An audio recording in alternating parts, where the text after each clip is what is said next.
Hello दोस्तों, कैसे हैं आप सभी। तो दोस्तों, जैसा कि हमने कल पढ़ा महाराज हर्षवर्धन के बारे में, उनके बारे में ऑलमोस्ट हमने सारी चीज़ें कवर की। पर एक बात जो रही थी कि उनके टाइम में जो प्रांत, जिसे आज हम प्रांत बोलते हैं, उसको भुक्ति कहा जाता था, और जो शासक था, प्रांतीय शासक, उसे लोकपाल बोला जाता था।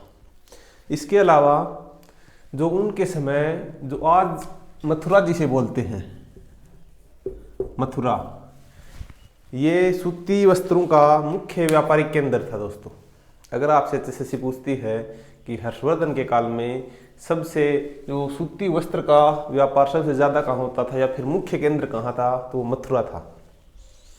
अब हम महाराज हर्षवर्धन के बाद से जो दिल्ली सल्तनत की नींव जो 1206 में रखी गई, यहाँ तक हम जल्दी से पहुंचने की कोशिश करेंगे, क्योंकि इस टाइम पीरियड में हरियाणा में बहुत कुछ नहीं हुआ, लेकिन जो 2 दिन शासक आए थे और जिन्होंने अलग अलग शहर बसाए, वो हम पढ़ेंगे।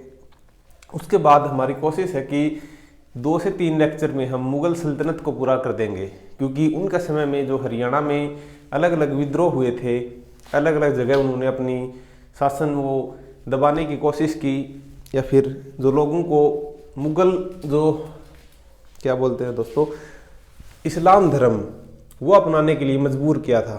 तो वो हमारे लिए थोड़ा ज़्यादा इम्पोर्टेंट है, और आज हम कोशिश करेंगे दिल्ली सल्तनत की नींव तक हम पहुंच जाएं। तो चलिए शुरू करते हैं। जो महाराज हर्षवर्धन का टाइम पीरियड 47 तक था। उसके बाद जैसा कि हमने कल भी चर्चा की थी कि जो गुज्जर प्रतिहार वंश था, गुज्जर या फिर आपको प्रतिहार वंश, ये आए थे। इनका टाइम पीरियड हरियाणा में 836 से 835 836 से 865 तक प्रतिहार। उसके बाद 865 से 1050 तक जो चौहान, जिनमें एक मेन लीडर था जिसका नाम था पृथ्वीराज चौहान। दोस्तों, ऐसा माना जाता है कि सबसे पहले जो दिल्ली पे कब्जा करने वाला जो हिंदू राजा था या फिर जो राजपूत, वो पृथ्वीराज चौहान था। दोस्तों, हिंदू बोले तो ज़्यादा बेटर रहेगा। दोस्तों, जो सबसे पहले पृथ्वीराज चौहान ने दिल्ली पे आक्रमण किया था 1050 तक, ये पृथ्वीराज चौहान द्वितीय था। दोस्तों, द्वितीय, इसमें भी 2 थे, पृथ्वीराज चौहान तृतीय और पृथ्वीराज चौहान द्वितीय। अब हम बात करें जो 9वीं शताब्दी में, इसी के टाइम पीरियड में, या फिर इसकी बात करें तो जो हरियाणा में पेहोवा है, वर्तमान समय में कुरुक्षेत्र, वहां पे घोड़ों का प्रमुख केंद्र माना गया था व्यापार का। घोड़ों के व्यापार का प्रमुख केंद्र पेहोवा कुरुक्षेत्र को माना गया है। इसकी जानकारी हमें हवेन स्वांग दिलाता है, उसकी पुस्तक दिलाती है। और उसने एक और जानकारी हमें दी कि जो शुद्ध जगाधरी है, जगाधरी में वहां पे हीरे जवाहरात का प्रमुख केंद्र था। और जो कनिष्क था राजा, उसने तो ये तक टिप्पणी की थी कि जो हरियाणा में जो रेशम सिल्क मार्ग था, वो हरियाणा से होके गुजरता था। तो अब हम करेंगे जो 1050 तक चौहान वंश रहे थे। उसके बाद जो तोमर आए थे, जिनमें जो अनंगपाल तोमर था, उसने सूरज कुंड जो फरीदाबाद में है, जहाँ पे इंटरनेशनल लेवल का जो मेला लगता है, उसकी स्थापना की थी। और सूरजकुंड झील का निर्माण, दोस्तों, जिसे मयूर झील भी कहते हैं। अब हम बात करें कि जो हरियाणा में सबसे पहले जो युद्ध हुआ था, जो नेशनल लेवल पे कंसीडर किया जाता है, वो सबसे पहले हुआ जो चौहान वंश का जो शासक था, पृथ्वीराज चौहान द्वितीय, द्वितीय के बारे में हमें हांसी का जो आसीरगढ़ का किला है वो जानकारी देता है कि हांसी का आसीरगढ़ का किला, जो आसीरगढ़ का वो किसने बनवाया? तो पृथ्वीराज द्वितीय से संबंधित है। और पृथ्वीराज तृतीय जो कि चौहान वंश का राजा था शक्तिशाली, उसने जो 1191 में एक युद्ध हुआ था हरियाणा में, जैसा कि हमने उस दिन उस शहर का नाम लिया था तराइन, तराइन का प्रथम युद्ध, ये किस किस के बीच हुआ? ये हुआ मोहम्मद गौरी और पृथ्वीराज चौहान तृतीय के बीच। इसमें पृथ्वीराज चौहान जीत जाता है और इसका जो साथ था वो दिया था गढ़वाल वंश के जयचंद ने। इसी युद्ध के बाद जो जयचंद की पुत्री थी, इसको पृथ्वीराज चौहान तृतीय इसके स्वयंवर से भगा ले जाता है। और इसी बात से नाराज होके अगले ही साल जयचंद ने 1192 में मोहम्मद गौरी को आमंत्रित किया कि आप आइए और फिर से यहाँ पे युद्ध कीजिए, क्योंकि ऐसे ऐसे पृथ्वीराज चौहान तृतीय मेरी बेटी को भगा ले गया। और अब इसने मोहम्मद गौरी ने एक बार फिर से तराइन पे हमला बोल दिया। पृथ्वीराज चौहान अब भी इतना शक्तिशाली था कि वो रोक सकता था, उसे हरा सकता था, लेकिन अब उसके साथ जयचंद था। और जयचंद के नाम पे ही आजकल बोला जाता है कि ये तो भारत के लिए जयचंद है, धोखेबाज है। उसी तरह इसका जो पर्यायवाची है धोखेबाज, तो जयचंद ने साथ दिया इसका और पृथ्वीराज चौहान तृतीय को बंदी बना लिया गया। अब ऐसा बताते हैं कि जो पृथ्वीराज चौहान था उसको मोहम्मद गौरी अपने साथ ले गया और वहां पे इसको मार दिया गया। पर जो पृथ्वीराज चौहान का जो दरबारी कवि था, जिसका नाम चंद्रबरदाई, जिसने पुस्तक लिखी पृथ्वीराज रासो, पृथ्वीराज रासो, इसने हमें ये गलत जानकारी दी है कि वहां पे जो पृथ्वीराज चौहान था, इसने जब बंदी बना रखा था तो इसकी आंखें निकाल ली गई और बाद में इसके जो शब्द वेदी बाण थे वो कला देखने के लिए मोहम्मद गौरी ने इसको अपनी सेना को बोला कि मैं इसका शब्द वेदी बाण देखना चाहता हूं। और उसने इसको बाण चलाने के लिए जैसे ही बोला तो उसने मोहम्मद गौरी की तरफ से जैसे ही आवाज आई तो उसने उसको मार दिया और फिर इसको भी मरवा दिया गया। तो ये जानकारी दोस्तों कुछ हद तक बहुत गलत है, क्योंकि जो 1192 में जो तराइन का दूसरा युद्ध हुआ था जिसमें गौरी जीत गया, तो गौरी के इरादे गलत हो गए और 1194 में इसने जयचंद के खिलाफ ही हमला बोल दिया और वहां पे चंदावर का तीसरा युद्ध हुआ, सॉरी चंदावर का युद्ध, जिसमें कि मोहम्मद गौरी फिर से जीत गया। तो अब ये जो गौरी था दोस्तों, ये कौन था और इसने भारत पे हमला क्यों किया? तो चलिए आपको एक इसका क्विक रिवीजन देते हैं कि जो पहले भारत में मुख्य रूप से सबसे पहला जो लुटेरा था या फिर जिसने भारत पे हमला किया वो था सिकंदर, जिसने 326 जिसका जन्म हुआ था, या फिर इस टाइम इसने भारत पे सबसे पहला जो हमलावर बोलते हैं सिकंदर को बोलते हैं। उसके बाद अगर जो पहला मुस्लिम आक्रमणकारी की हम बात करें तो वो था मोहम्मद बिन कासिम। दोस्तों ये कॉन्सेप्ट आपके अगर थोड़े से क्लियर हो गए तो आप एचएसएससी के क्वेश्चन निकाल लो, क्योंकि एचएसएससी बिल्कुल ऊपर से क्वेश्चन पूछती है, बिल्कुल बेसिक क्वेश्चन। तो मोहम्मद बिन कासिम ने 1712 में जो वर्तमान समय में सिंध है वहां के राजा दाहिर पे आक्रमण किया और ये लूटपाट करके चला गया दोस्तों। और उसके बाद जो दूसरा था महमूद गजनवी,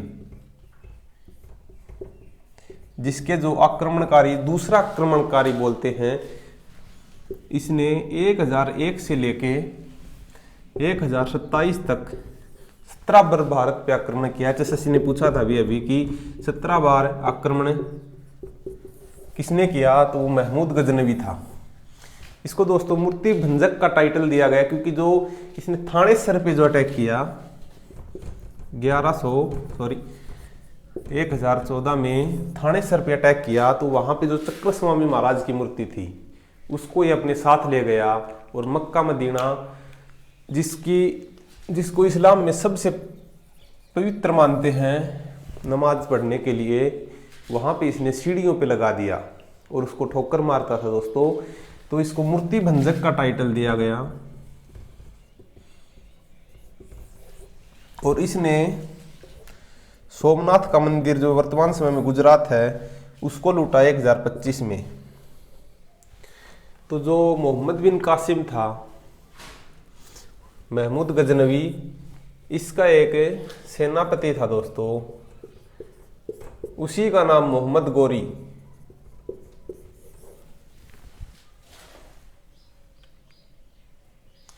तो इसने सबसे पहले जो आक्रमण किया वो बताते हैं जो 1178 में पाटन गुजरात पे, जहां की भीम द्वितीय था, उसने इसको हरा दिया। तो इसको जो 13 साल लगे 1191 में तराइन का जो पहला युद्ध था उसके लिए इसने 13 साल मेहनत की। तो दोस्तों आप समझ सकते हैं कि कोई भी चीज़ हो उसमें एफर्ट लगते हैं। इनके इरादे गलत थे लेकिन हमारे इरादे बिल्कुल सही हैं और हम 2 से 3 महीने में पढ़ के एग्ज़ाम क्रैक कर सकते हैं दोस्तों, अगर हम 100% एफर्ट दें। तो 1191 में जो तराइन का प्रथम युद्ध हुआ, द्वितीय आपको बता दिया, और जो 1194 था उसमें चंदावर का युद्ध हुआ जिसमें जयचंद की हार हुई और मोहम्मद गोरी जीत गया। अब दोस्तों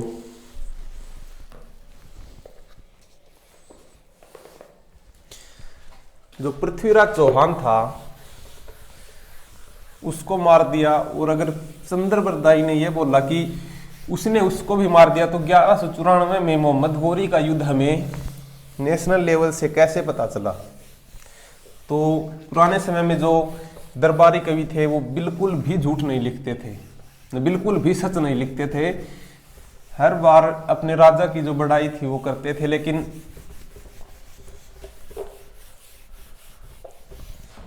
अगर हमें 1194 में युद्ध बताया गया है तो हमें मानना पड़ेगा दोस्तों, क्योंकि हिस्ट्री में ना हम थे ना आप थे, और हम चंद्रबरदाई पे बिल्कुल भी भरोसा नहीं कर सकते। तो 1194 में जब मोहम्मद गोरी जीत गया तो इसके इरादे और बुलंद हो गए। इसकी नज़र भारत पे थी और इसने अपना एक सेनापति व दास, जिसका नाम था कुतुबुद्दीन ऐबक,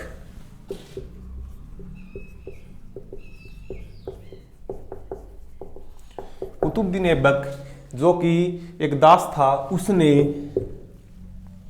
दिल्ली सल्तनत की नींव रखी।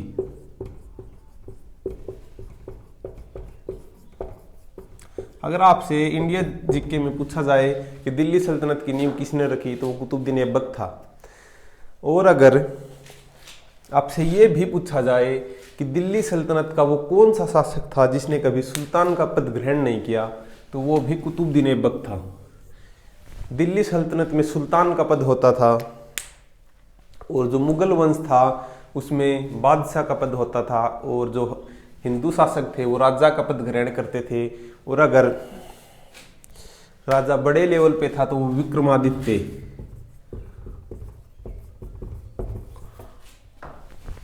तो जो 14वां विक्रमादित्य थे वो हम आगे पढ़ेंगे, जो हरियाणा से थे। तो अब कुतुबुद्दीन ऐबक ने दिल्ली सल्तनत की नींव रख दी।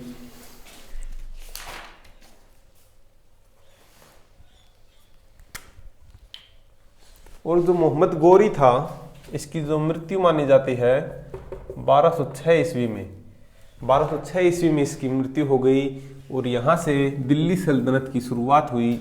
और कुतुबुद्दीन ऐबक दोस्तों कभी भी अपने आप को शासक नहीं मानता था, इसलिए उसने दिल्ली से लाहौर अपनी राजधानी स्थानांतरित की, जिसे बाद में इसका ही जो दास प्लस दामाद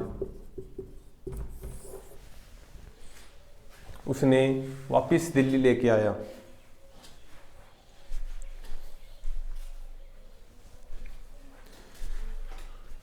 तो दोस्तों थोड़ा सा हम और पढ़ लेते हैं। दिल्ली सल्तनत की नींव रख दी गई थी। अब हम पढ़ेंगे जो कुतुबुद्दीन ऐबक था, इसने कुतुब मीनार की नींव रखी, इसका निर्माण करवाया और अजमेर में 2.5 दिन का झोपड़ा,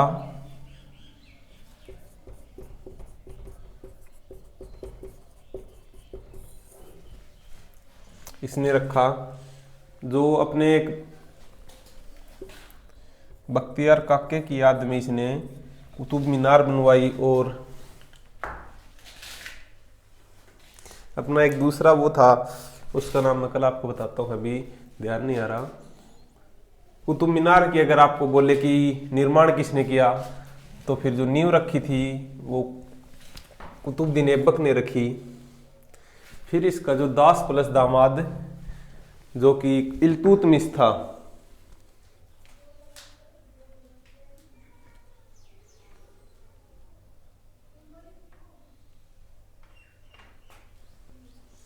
दोस्तों जो कुतुबुद्दीन ऐबक था ये दास था, तो इसको गुलाम वंश, क्योंकि ये स्वयं एक दास था तो इसको गुलाम वंश भी बोला जाता था और रियल में इसको गुलाम वंश का संस्थापक कहा जाता है।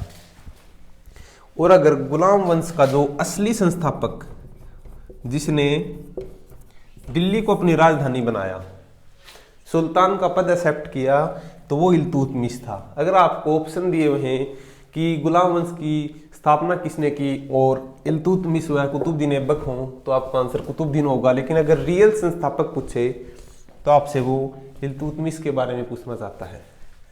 अब इल्तुतमिश ने क्या किया,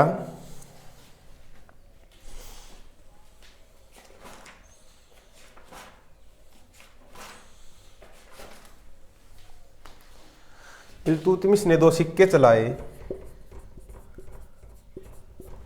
चांदी का टका व तांबे का जित्तल।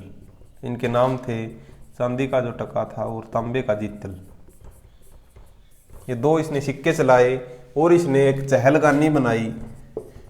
चहलगानी जो कि 40 लोगों का समूह था, 40 अमीरों का, क्योंकि ये नहीं चाहते थे कि एक स्वयं एक गुलाम थे और जनता विद्रोह ना कर दे कि एक गुलाम कैसे राजा बन सकता है, कैसे सुल्तान बन सकता है। इसने चहलगानी बनाई जिसके अंदर एक बलबन नामक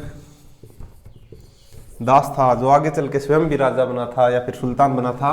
तो इल्तुतमिश ने लाहौर से दिल्ली राजधानी दिल्ली लेके आया, लाहौर से 2 सिक्के चलाए और जो कुतुब मीनार का निर्माण इसने पूरा करवाया। दोस्तों अगर आपसे एचएसएससी पूछती है कि कुतुब मीनार का निर्माण कंप्लीट किसने करवाया था, तो वो इल्तुतमिश था। चहलगानी की संस्था जो स्थापना थी जिसमें 40 लोगों का समूह था, वो इल्तुतमिश ने चलाया। तो अब अगर बात करें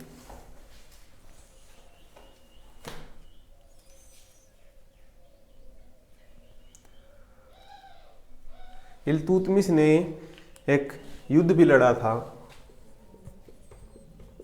जो कि इल्तुतमिश व यल्दोज कुबात्सा,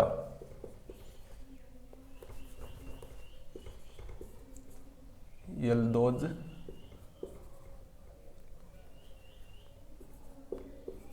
कुबात्सा, इसमें इल्तुतमिश जीत जाता है। दोस्तों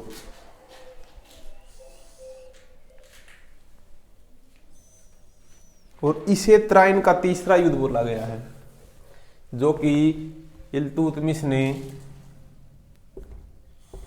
1215 में लड़ा।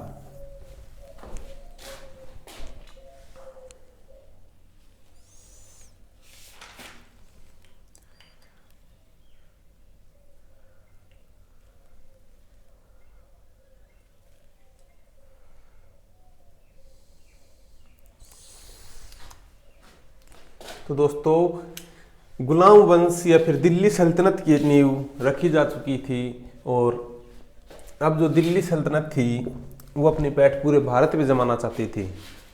लेकिन दिल्ली सल्तनत के खिलाफ एक जो सबसे बड़ा जो परिस्थिति थी, जो उनके सामने सबसे बड़ा जो डर था, वो था ये लुटेरे, जो कि फॉर एग्जाम्पल महमूद गजनवी और मोहम्मद गोरी, तैमूर लंग जो बाद में आया, और बाबर को भी एक लुटेरा माना गया दोस्तों। तो हम पढ़ेंगे आगे वीडियोज में कि जो इल्तुतमिश था उसके बाद उसका बेटा इतना लायक नहीं था, इसलिए उसने अपनी बेटी को दिल्ली की पहली महिला सुल्तान बनाया दोस्तों। तो अब हम और क्वेश्चन निकालने की कोशिश करते हैं इल्तुतमिश से।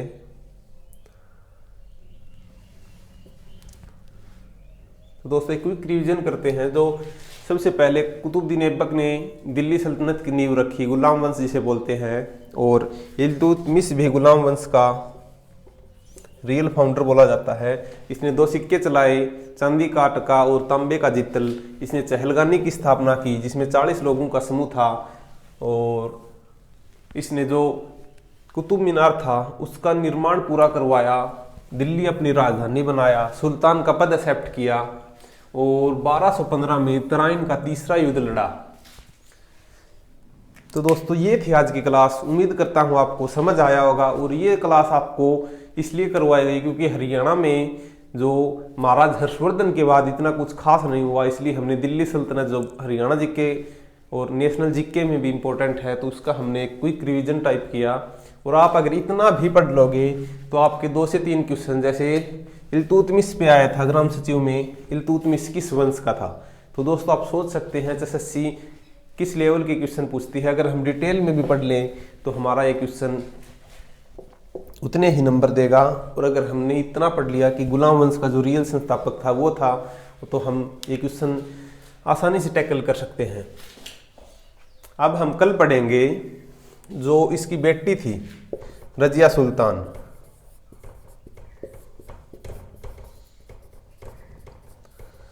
जो प्रथम महिला जो मुस्लिम शासिका बोली जाती है या फिर जो सुल्तान बोली जाती है, उसने 1236 में अपना शासन शुरू किया। तो दोस्तों बने रहिए, ये वीडियो आगे देखने के लिए। कल हम इसे कंप्लीट कर लेंगे, और जो हरियाणा और भारत में जो मुगल वंश आया था वहाँ तक हम पहुँचने की कोशिश करेंगे। और इसके भी जितने भी क्वेश्चन बनते हैं या फिर एचएसएससी ने एज इट इज पूछे हैं वो आपको ज़रूर बताऊंगा। तो आप दोस्तों जितने भी ये पॉइंट थे इनको नोट डाउन कर लीजिए और इनको ध्यान रखिए, क्योंकि ये आपका एक बेसिक भी है और आपको एक 1-2 नंबर अगर आए तो पक्का दिलाएगा दोस्तों। तो हमने जो सीरीज चला रखी है उसमें हम ऐसे करेंगे कि जो इसके बाद सिक्वेंसली हम चलेंगे, और जैसे ही हम जो ब्रिटिश साम्राज्य या फिर जो ईस्ट इंडिया कंपनी थी उसके बाद जैसे जैसे विद्रोह होने लगे और भारत को आज़ादी मिली, फिर हरियाणा की मांग उठी और हरियाणा बना, उसके अंदर अलग अलग हरियाणा के ज़िले बने। उसके बाद हम हरियाणा में उसका कल्चर, उसके जितने भी साइट्स हैं, जितने भी झीलें हैं, वो हम सब करेंगे दोस्तों। तो आप घबराइए मत, हमारा सिलेबस जल्द ही कंप्लीट हो जाएगा और आप अपनी पढ़ाई को जारी रखिए और Haryana GK plus national GK की पढ़ने की कोशिश कीजिए, क्योंकि ये अगर 2 सब्जेक्ट आपने निकाल लिए तो आप 50% हरियाणा के एग्ज़ाम क्वाली कर पाओगे। क्योंकि अगर जो बाद के जो बचे हुए सब्जेक्ट हैं जैसे maths, reasoning, computer, Hindi, English, वो आप अगर और एग्ज़ाम भी देते हो तो उनमें भी कॉमन रहते हैं। अगर हिंदी नहीं है तो इंग्लिश, रीजनिंग, मैथ वो हर जगह पूछे जाते हैं दोस्तों। तो जो अलग से आपको पढ़ना था जो हरियाणा जीके है, और एग्रीकल्चर आपको जैसे ही ये 15-20 क्लासेज हो जाएंगी, कंप्लीट एग्रीकल्चर की क्लासेज मिलेंगी दोस्तों। तो आई होप आपको क्लास अच्छी लगी होगी। अगर अच्छी लगे तो शेयर ज़रूर करना और इस क्लास को 2-3 बार देखना, आपके कॉन्सेप्ट भी क्लियर हो जाएंगे। और जो हरियाणा में दिल्ली सल्तनत जिसने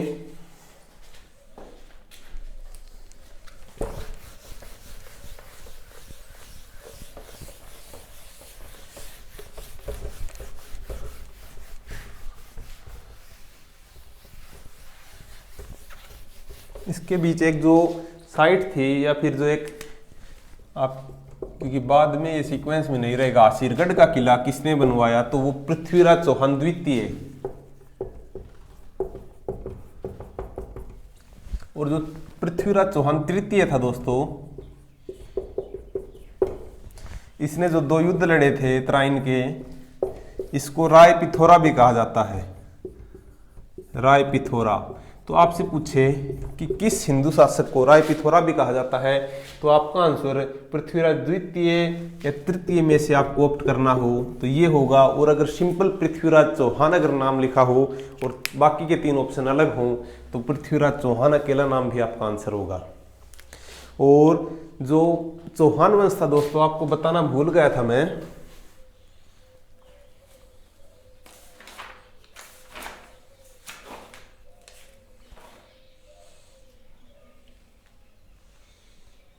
जो चौहान वंश का जो मेन लीडर माना जाता है वो विग्रहराज,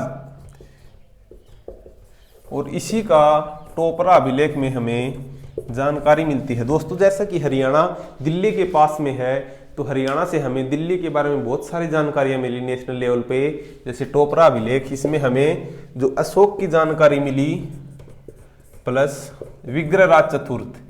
तो आपसे एचएसएससी इस बार ये पूछ चुकी है कि विग्रहराज चतुर्थ की जो हमें किस अभिलेख से जानकारी मिली, तो इस बार वो ये पूछ सकती है दोस्तों, विग्रहराज चतुर्थ किस डायनेस्टी, किस वंश का था, तो आपका आंसर चौहान वंश होगा। और इसने मलेच्छु को भी हराया था दोस्तों, जो हिमाचल प्रदेश में थे।